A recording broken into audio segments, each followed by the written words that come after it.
Have you ever pondered about the intricate tapestry of mythology, where gods and goddesses weave tales of power, love, and betrayal? Today, we delve into a captivating tale from Greek mythology that explores the enthralling relationship between Demeter and her son, Plutus. Picture this. Plutus, the son of Demeter, is not just a character in a story, but a symbol of the visible world that constantly renews itself. As the consort of Demeter, he is the father, the wealth that springs from Earth's womb, the giver of riches, the creator and the creation, cause and consequence. The first manifestation of masculine earthiness takes the form of a child. From this child, we reach the father, where the presence of the masculine power is only found in the child at this stage. Here lies the surrender of the masculine principle to the principle of the mighty mother. The male appears not as the creator, but as the creation, not as the cause, but as the result. Conversely, the mother comes before the creation and appears as the cause, the primary life giver. She's not created from the creation, but is known as herself. The woman exists primarily as a mother, and the man exists primarily as a child. The man emerges from the woman in a magical metamorphosis of nature that repeats itself in the birth of every child.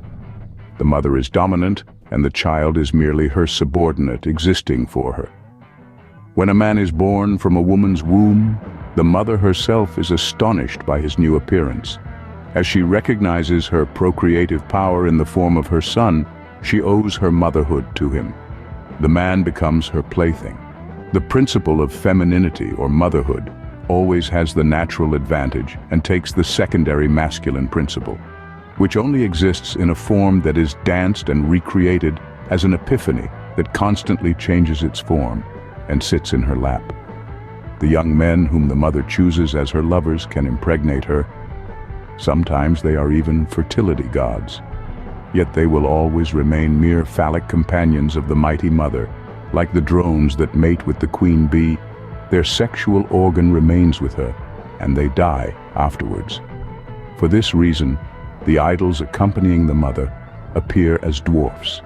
The serpent is also a symbol of the fecund phallus, which is why the mighty mother is so often associated with snakes in Greece, Egypt, Babylon, and even in Jewish mythology. The snake is the woman's companion.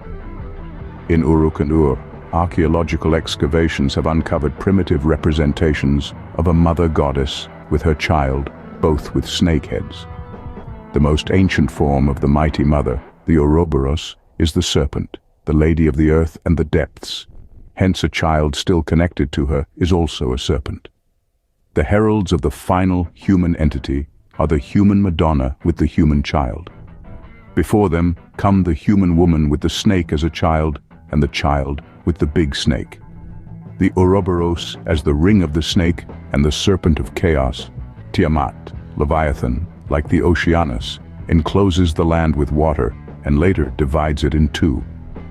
As the mighty mother takes on a human form, the masculine part of the Ouroboros is found next to her as the remnants of his dominant nature. The young gods, the plant beings, are not just fertility entities, but also the plants growing from the earth. Their existence fertilizes the earth, but when they mature, they must be killed harvest time. These young men belonging to the mighty mother are the gods of spring, who must die to be reborn by her. The lovers of the mighty maternity are beautiful narcissistic youths. They are delicate blooms, symbolized as narcissus, poppies, and other flowers, because they provide the goddess with physical beauty. However, they lack individuality and strength. The myth of Narcissus shows that there is attraction to his own body. A unique characteristic is the reference to the male genital organ as the essence of the body. The phallic pole of male fertility is typical of the mighty mother. Festivals of fertility in spring are dedicated to the youth with his rampant sexuality, or more precisely, the genital organ of the young god, which is sacred to the mighty mother as it guarantees her fertility. The earliest example of such a fertility festival is probably from the Neolithic period in Kogel, Spain, showing 9 women dancing around a youth carrying a phallus. Only at a later stage, with a second personal adaptation, will the terrible mystery fertility rite be replaced by love, So instead of a subpersonal right promising the fertility of the earth to the community, there will be a right relating to individuals. In conclusion, the intricate relationship between Demeter and Plutus, the mother and the son, is a compelling narrative that symbolizes the cycle of life, death, and rebirth. It reflects the power dynamics between masculinity and femininity, where the mighty mother dominates and the male principle yields. It's a tale that underscores the constant renewal of the world, the cyclical nature of life, and the eternal dance of creation and recreation.